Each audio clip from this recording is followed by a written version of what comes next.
Hello everyone, welcome to our channel carwalk stock market. मैं हूं आपकी दोस्त नीलम शर्मा। आज के इस वीडियो में हम लोग देखेंगे पॉलीकैब इंडिया का Q2 FY25 के रिजल्ट्स। तो ये कंपनी के भी Q2 के रिजल्ट्स आ चुके हैं 17 अक्टूबर 2024 को।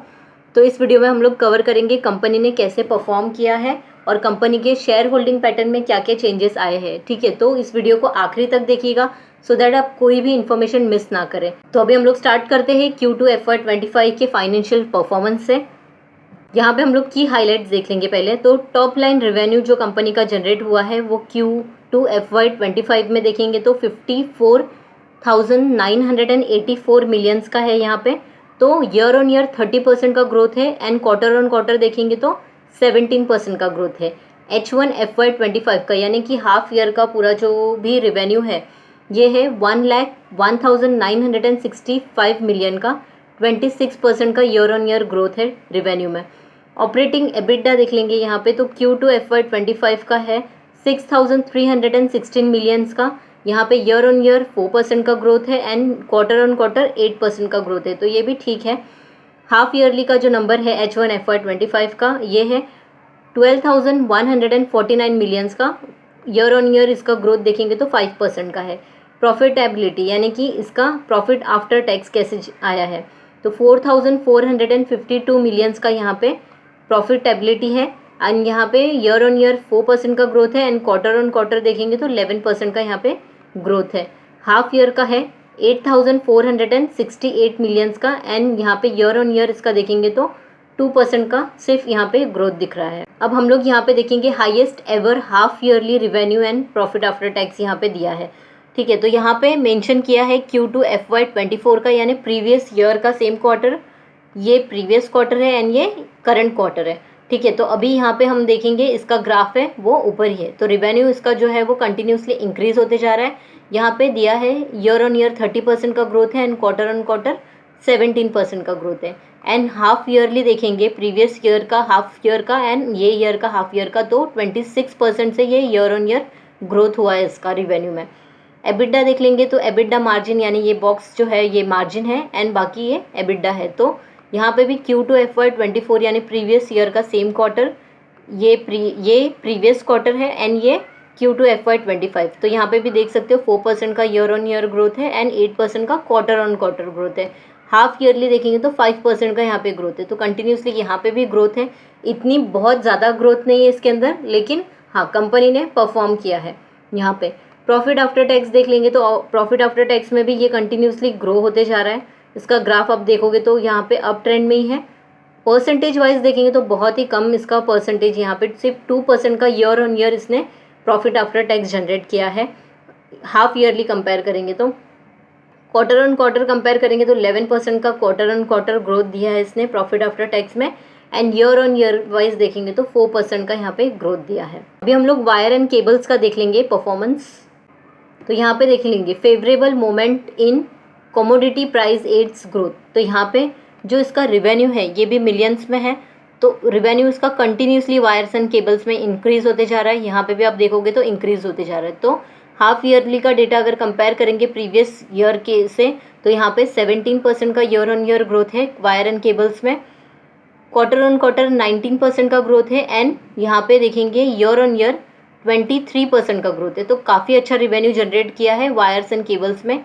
एबिट देख लेंगे इसका मिलियंस में है ये भी और इसका ये मार्जिन है। अब यहाँ पे हम देखेंगे 3% का ईयर ऑन ईयर ग्रोथ है एबिट में। क्वार्टर ऑन क्वार्टर 16% का ग्रोथ है जो कि काफ़ी डिसेंट नंबर है। एंड यहाँ पे देख लेंगे हम लोग हाफ ईयरली FY25 का हाफ ईयर का डेटा एंड FY24 का हाफ ईयर का डेटा अगर हम लोग देखते हैं तो यहाँ पे जो एबिट है वो -1% है ईयर ऑन ईयर। ठीक है, तो यहाँ पे थोड़ा सा इसका डाउन हुआ है। अब हम लोग देख लेंगे FMEG। तो FMEG में फैन ये सारे देख रहे हो आप, अलग अलग चीज़ें यहाँ पे आती है। तो FMEG का यहाँ पे रिवेन्यू देखेंगे तो रिवेन्यू में 18% का ईयर ऑन ईयर ग्रोथ है एंड क्वार्टर ऑन क्वार्टर 2% का यहाँ पे परफॉर्म किया है। यानी कि अभी Q2 FY25 का अगर रिवेन्यू देखते हैं हम लोग FMEG में तो 3,881 मिलियंस का हो गया है एंड हम लोग हाफ ईयरली का कंपेयर करेंगे तो 20% का ईयर ऑन ईयर यहाँ पे ग्रोथ है जो कि काफ़ी अच्छा नंबर है। लेकिन यहाँ पे एबिट जो है वो बहुत ही नेगेटिव में है। यहाँ पे आप देख सकते हो इसका जो मार्जिन है वो सारी चीज़ें नेगेटिव में है। एंड इसका जो यहाँ पे एबिट है -60 और यहाँ पे -20, फिर यहाँ पे -252 एंड देन H1 और H2, यहाँ पे H1 FY24, H1 FY25 का भी कंपेयर करेंगे तो बहुत ही नेगेटिव में है। ये वाले जो नंबर है थोड़े से नेगेटिव में लग रहे हैं मुझे। थर्ड कैटेगरी है अदर्स में। तो अदर्स में हम लोग देख लेंगे कैसे परफॉर्म किया है। तो अदर्स के अंदर रिवेन्यू जो है कंपनी का, यहाँ पे ईयर ऑन ईयर 241% से इसने ग्रोथ दिया है, प्रॉफिट यहाँ पे रिवेन्यू जनरेट किया है। क्वार्टर ऑन क्वार्टर 14% का यहाँ पे रिवेन्यू जनरेट किया है।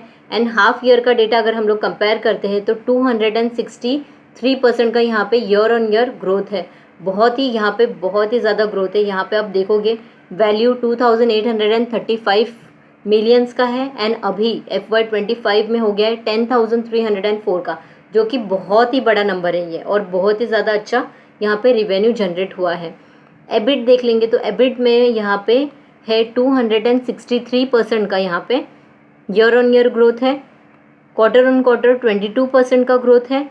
एंड हाफ ईयर का अगर हम डेटा देखते हैं तो 254% का यहाँ पे ईयर ऑन ईयर यहाँ पे एबिट का ग्रोथ है और इसका मार्जिन जो है वो 11.4% का है। तो अदर सेगमेंट का जो नंबर है वो काफ़ी अच्छा है। तो अभी हम लोग consolidated profit and loss statement देख लेते हैं यहाँ पे।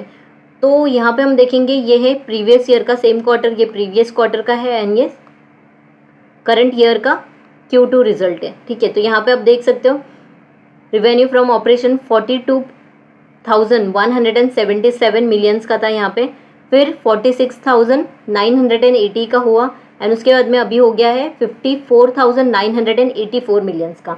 तो कंटिन्यूसली कंपनी का रिवेन्यू फ्रॉम ऑपरेशन जनरेट होते जा रहा है, इंक्रीज होते जा रहा है। फिर यहाँ पे कंट्रीब्यूशन देख लेंगे तो कंट्रीब्यूशन भी आप देखोगे 11,438 मिलियंस का है, फिर 11,565 मिलियंस का हुआ, फिर अभी 12,960 मिलियंस का हो गया। तो कंटिन्यूसली कंपनी का कंट्रीब्यूशन भी इंक्रीज होते जा रहा है। एबिटा यहाँ पे देख लेंगे तो 6,089 का था पहले, फिर अभी हो गया था Q1 में 5,834 का, फिर अभी 6,316 का। तो कंपनी का एबिटा इंक्रीज हुआ है। प्रॉफिट बिफोर टैक्स देख लेंगे तो यहाँ पे 5,572 का था, फिर 5,334 मिलियंस का हुआ, कम हो गया था एंड फिर अभी वापस से थोड़ा सा इंक्रीज हुआ है 5,903 मिलियंस का। तो यहाँ पे प्रॉफिट बिफोर टैक्स कंपनी का इंक्रीज हुआ है year on year and quarter on quarter दोनों के हिसाब से।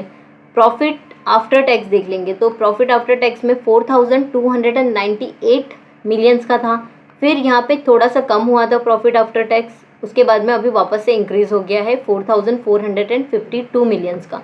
तो कंपनी ने प्रॉफिट आफ्टर टैक्स भी बहुत ही अच्छा दिए। ईयर टू डेट का यहाँ पे H1 FY25 का है और ये H1 FY24 का है। तो यहाँ पे भी आप देखोगे ना तो कंटिन्यूसली कंपनी का जो भी प्रॉफिट आफ्टर टैक्स है वो इंक्रीज़ हुआ है। प्रॉफिट बिफोर टैक्स भी देखोगे तो ये भी इंक्रीज़ हुआ है। एंड यहाँ पे आप देख सकते हो कंपनी के जो प्रॉफिट एंड लॉस स्टेटमेंट है वो काफ़ी अच्छी है, काफ़ी डिसेंट है। अभी हम लोग कंसोलिडेटेड बैलेंस शीट देख लेंगे तो यहाँ पे हम लोग ये मिलियंस में है डेटा, सितंबर 24 का है, ये जून 24 का है एंड ये सितंबर 23 का है। तो एसेट के अंडर ये सारी चीज़ें आती है, नॉन करंट एसेट एंड यहाँ पे करंट एसेट। तो अगर हम लोग नॉन करंट एसेट में देखेंगे तो कंपनी का non current asset continuously increase होते जा रहा है। टोटल करंट एसेट भी हम देखेंगे तो कंटिन्यूसली इंक्रीज होते जा रहा है एंड अभी दोनों को मिला के यहाँ पे टोटल एसेट हो जाएगा। यहाँ पे आप देख सकते हो तो टोटल एसेट भी कंपनी का अभी 1,37,111 मिलियंस का हो गया है। ये भी बहुत ही अच्छे से इंक्रीज़ हुआ है। इक्विटी एंड लाइबिलिटीज़ के अंडर देख लेंगे हम लोग तो शेयर होल्डर फंड्स यहाँ पे दिया गया है। तो टोटल शेयर होल्डर फंड्स यहाँ पे इंक्रीज़ हुआ है थोड़ा सा और कंटिन्यूसली ये इंक्रीज़ होते जा रहा है। नॉन करंट लाइबिलिटी यहाँ पे देख लेंगे तो उसके अंदर आता है टोटल नॉन करंट लाइबिलिटी। तो यहाँ पे भी आप टोटल नॉन करंट लाइबिलिटी देखोगे तो कंटिन्यूसली इंक्रीज हो गई है और यहाँ पे सितंबर तक का यहाँ पे 3,651 मिलियन का हो गया है। उसके बाद में यहाँ पे करंट लाइबिलिटी, तो यहाँ पे हम टोटल करंट लाइबिलिटी देखेंगे तो ये भी कंटिन्यूसली इंक्रीज होते जा रही है। एंड फिर हम लोग टोटल इक्विटी एंड लाइबिलिटी दोनों मिला के देखेंगे तो अभी का हो गया है 1,37,111 मिलियंस का यहाँ पे। तो कंटिन्यूसली कंपनी का जो बैलेंस शीट है वो भी बहुत ही अच्छे से इम्प्रूव होते जा रहा है। अभी हम लोग कंपनी का कैश फ्लो स्टेटमेंट देख लेंगे। तो कैश फ्लो के अंदर ये हाफ ईयर का जो नंबर है एंड यहाँ पे जो है वो क्वार्टरली नंबर है, ठीक है। तो अभी net cash flow from operating activity यहाँ पे आप देख सकते हो Q2 FY24 में 7010 मिलियंस का था, फिर ये माइनस में हुआ था एंड वापस से अभी कंपनी का ऑपरेटिंग एक्टिविटी का जो नेट कैश फ्लो है वो 15,464 का हो गया, जो कि काफ़ी अच्छा नंबर है ये। Net cash flow from investing activity used in investing activity, तो यहाँ पे -5200 का था, फिर प्लस में आया एंड अभी ये वापस से कंपनी का -11,481 मिलियन का हो गया है। ये माइनस में है क्योंकि कंपनी बहुत ज़्यादा इन्वेस्ट कर रही है यहाँ पे, ठीक है। इसके बाद में net cash flow from financing activity, तो कंपनी कहाँ पे फाइनेंस कर रही है, यहाँ पे कितना फाइनेंस कर रही है, तो यहाँ पे आप देख सकते हो -788 मिलियंस का था, फिर थोड़ा सा कम हुआ यहाँ पे -341 मिलियन का एंड अभी 4000 माइनस में है ये नंबर, -4781 मिलियंस का हो गया। तो कंपनी का ये जो फाइनेंसिंग एक्टिविटी है ये भी बहुत ही अच्छे से चल रही है। Net increase decrease in cash and cash equivalent, तो यहाँ पे कैश एंड कैश इक्विवेलेंट यहाँ पे है -798 का, पहले -641 का था और उसके पहले प्रीवियस ईयर के सेम क्वार्टर में 1022 का है। हाफ ईयरली भी देखोगे तो कंटिन्यूसली यहाँ पे कंपनी का ऑपरेटिंग एक्टिविटी इंक्रीज हो रहा है, देन यहाँ पे इन्वेस्टिंग एक्टिविटी में भी कंपनी बहुत ही अच्छे से पार्टिसिपेट कर रही है, फाइनेंसिंग एक्टिविटी भी बहुत ही अच्छे से कर रही है एंड कैश इक्विवेलेंट भी यहाँ पे अभी ये थोड़ा सा नेगेटिव में है, बाकी सारी चीज़ें एकदम प्रॉपर है। अदर की डेटा पॉइंट यहाँ पे हम लोग देख लेंगे। तो अदर की डेटा पॉइंट में क्या क्या चीज़ें आती है, जैसे एडवर्टाइजमेंट। अभी कंपनी बहुत सारे प्रोडक्ट्स बनाती है, ठीक है, तो कंपनी को प्रोडक्ट बनाने के बाद में उसका एडवर्टाइजिंग करना बहुत ही ज़्यादा इंपॉर्टेंट है, उसका सेल्स का प्रमोशन करना वो सब इम्पॉर्टेंट है, जिसके लिए बहुत ही ज़्यादा एक्सपेंसेस लगते हैं। तो अभी कंपनी ने यहाँ पे आप देखोगे Q2 FY25 में 311 मिलियन का यहाँ पे advertisement and sales promotion expenses में ऐड किया है, ठीक है। तो ये भी कंटिन्यूसली यहाँ पे आप पहले से कंपेयर करेंगे तो थोड़ा सा इंक्रीज़ हुआ है, लेकिन Q2 में कंपनी ने प्रीवियस ईयर के सेम क्वार्टर में कंपनी ने 446 का यहाँ पे एक्सपेंसेस यूज़ किया था।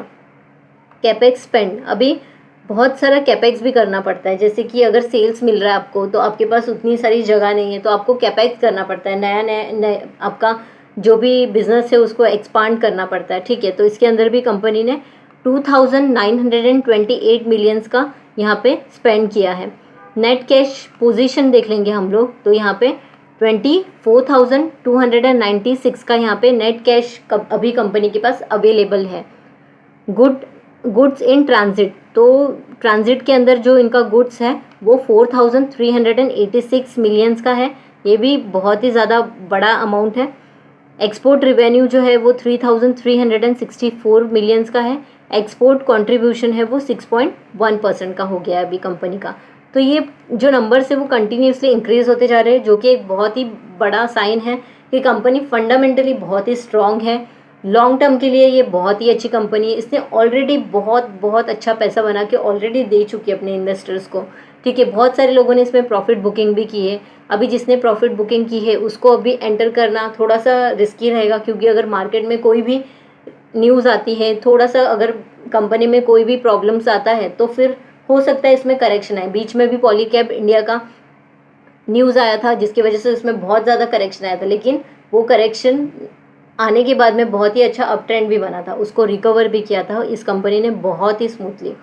अब अदर फाइनेंशियल मैट्रिक्स के अंदर देख लेंगे हम लोग, तो वर्किंग कैपिटल डे और ये एवरेज है और ये क्लोजिंग है, ठीक है। तो रिसीवेबल डे जो है वो इंक्रीज हो गया है, 33 हो गया है फ्रॉम 31 एंड यहाँ पे इन्वेंट्री डे है वो कम हो गया है, जो कि एक पॉजिटिव साइन है। इन्वेंट्री डे कम हो गया है। पेएबल डे है वो थोड़ा सा इंक्रीज हो गया, 82 का हो गया यहाँ पे।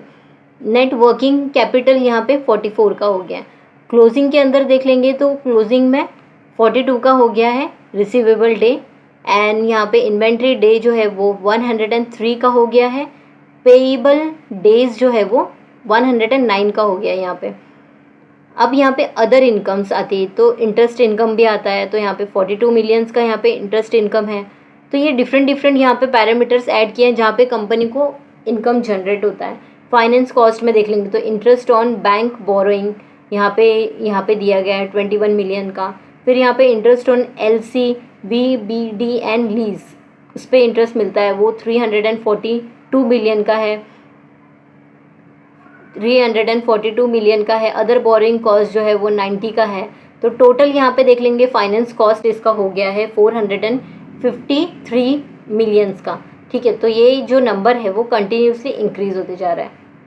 अब यहाँ पे हम लोग टिडबिट्स देख लेंगे। तो Polycab India limited upgraded to AAA, जो कि एक golden standard in credit rating में आता है ये। तो बहुत ही अच्छी इसको AAA का क्रेडिट रेटिंग दिया गया है। अवार्ड एंड रिकॉग्निशन में देखेंगे तो कंपनी को बहुत सारे अवार्ड्स भी मिले हैं यहाँ पे। Iconic brand of the year 2024 at 7th edition of the economic time awards. तो बहुत ही अच्छा यहाँ पे रिकॉग्निशन मिला है। यहाँ पे most admired brand at 22nd infotech forum by India's frontline IT magazine where India, यहाँ पे दिया गया है। Best cabling brand by IT voice media at IT award. तो ये सारे कंपनी को अलग अलग यहाँ पे रिकॉग्निशन मिले हैं। अभी हम लोग कंपनी का शेयर होल्डिंग पैटर्न देख लेंगे। तो शेयर होल्डिंग पैटर्न में अगर हम लोग देखते हैं तो कंपनी का प्रमोटर का जो होल्डिंग है वो 63.06 का ही है यहाँ पे।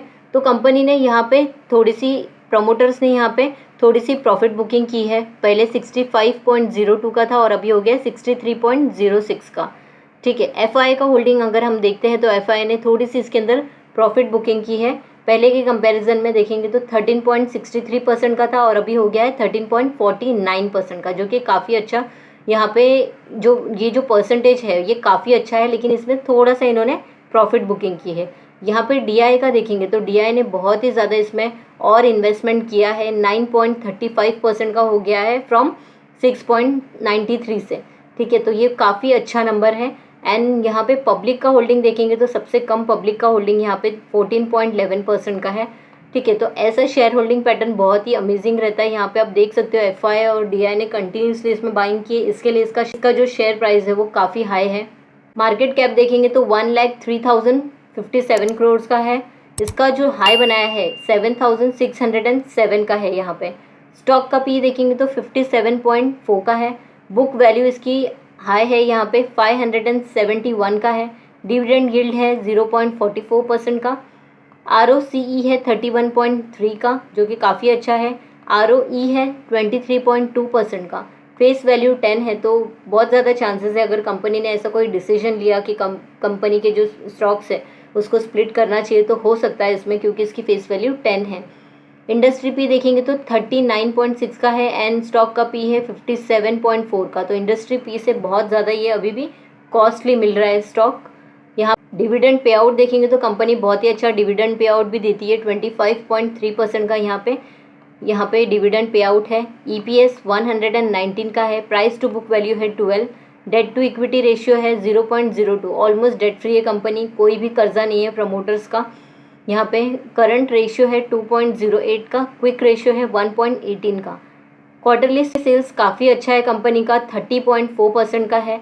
क्वार्टरली प्रॉफिट यहाँ पे 3.35 का। तो सेल्स कंपनी के पास भर के है, लेकिन प्रॉफिटेबिलिटी में अभी तक ये कन्वर्ट इतने अच्छे से नहीं हुआ है। तो हो सकता है कि आगे जाके इसका प्रॉफिटेबिलिटी ज़्यादा दिखे।